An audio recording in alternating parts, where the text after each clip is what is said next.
ভারতের দক্ষিণী সুপারস্টার রজনীকান্ত অসুস্থ হয়ে হাসপাতালে ভর্তি হয়েছেন এমন খবর এসেছে। শুটিং চলাকালে অসুস্থ হয়েছেন তিনি। তাকে চেন্নাইয়ের অ্যাপোলো হাসপাতালে ভর্তি করা হয়েছে। জানা গেছে ৭৩ বছর বয়সী রজনীকান্তের শারীরিক অবস্থা এখন স্থিতিশীল। হাসপাতাল সূত্র বলছে, ইন্টারভেনশনাল কার্ডিওলজিস্ট ডাক্তার সাই সতীশের তত্ত্বাবধানে মঙ্গলবার শারীরিক পরীক্ষা নিরীক্ষার জন্য হাসপাতালে ভর্তি করা হয়েছে রজনীকান্তকে। এদিকে অসুস্থ রজনীকান্তের খোঁজ নিতে তার স্ত্রী লতাকে ফোন করেছিলেন ভারতের প্রধানমন্ত্রী স্বয়ং নরেন্দ্র মোদী।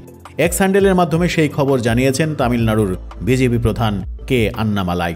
মঙ্গলবার রাতে নিজের ভেরিফাইড এক্স হ্যান্ডেলে কে আন্নামালাই জানান, রজনীকান্তের স্ত্রী লতার সঙ্গে ফোনে প্রধানমন্ত্রীর কথা হয়েছে।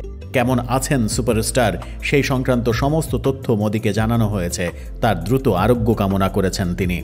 এর আগে রজনীকান্ত ২০২০ সালের শেষ দিকে একইভাবে অসুস্থ হয়ে পড়লে নিজের রাজনৈতিক ক্যারিয়ার শুরু করতে পারেননি। তখন নিজের রাজনৈতিক দলের নাম ঘোষণা করেও স্বাস্থ্যহানি এবং মহামারী করোনার কারণে তার বাস্তবায়ন করতে পারেননি। এখন দেখার বিষয় কত দ্রুত সুস্থ হয়ে আবারও স্বাভাবিক জীবনে কর্মক্ষেত্রে ফিরে আসেন এই ভারতীয় সুপারস্টার।